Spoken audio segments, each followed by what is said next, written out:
Very good morning বন্ধুরা, আশা করি আপনারা সবাই ভালো আছেন। আজকে আমি নিয়েছি দুটো জিকে, একটা আলু, টমেটো আর কাঁচা লঙ্কা ভালো করে কেটে নিচ্ছি। কেটে এবার ধুয়ে নিলাম, ধুয়ে নিয়ে রাখলাম। এবার ফ্রাইং প্যানটা বসিয়ে তার মধ্যে মাস্টার্ড অয়েল দিয়ে মাছগুলোকে ভেজে নিচ্ছি।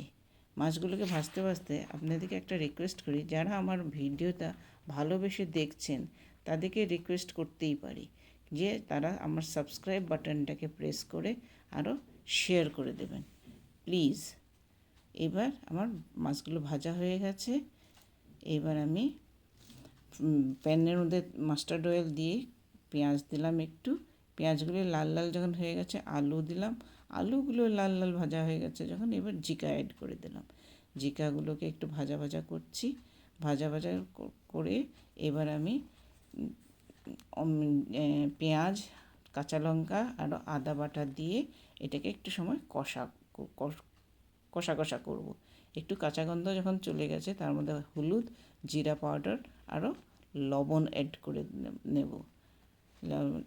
অ্যাড করে এবার আমি এটাকে আরেকটু সময় কষাবো যাতে কাঁচা গন্ধটা চলে যায়, আরও খুব সুন্দর করে ভাজা হয়ে যায়। একটু 1 মিনিট মতন ভাজলেই হয়ে যাবে। যখন মিনিট মতন ভাজছেন দেখেন লবণ দিয়ে কি সুন্দর নরম হয়ে গেছে। এবার আমি 2 কাপ গরম জল দিয়ে দেব। কেন কি গরম জল দিলে মাছের যেটা ঝোলের স্বাদটা নষ্ট হয় না। এবার মাছ ভাজাগুলোকে দিয়ে সুন্দর করে লাড়াচাড়া করব। কিন্তু এখন আমি স্টিমটা খুব বেশি করে দেওয়া আছে। যখন ভালো করে ফুটে উঠবে ঝোলটা, আমি তখন গ্যাসটাকে একটু কম আঁচের মধ্যে দিয়ে ঢেকে রাখবো। দেখেন কি সুন্দর ফুটছে। এবার গ্যাসটাকে কমিয়ে ঢাকনা দিয়ে রেখে দিলে হয়ে গেল আমাদের খাওয়া দাওয়া। দুপুরের লাঞ্চ রেডি।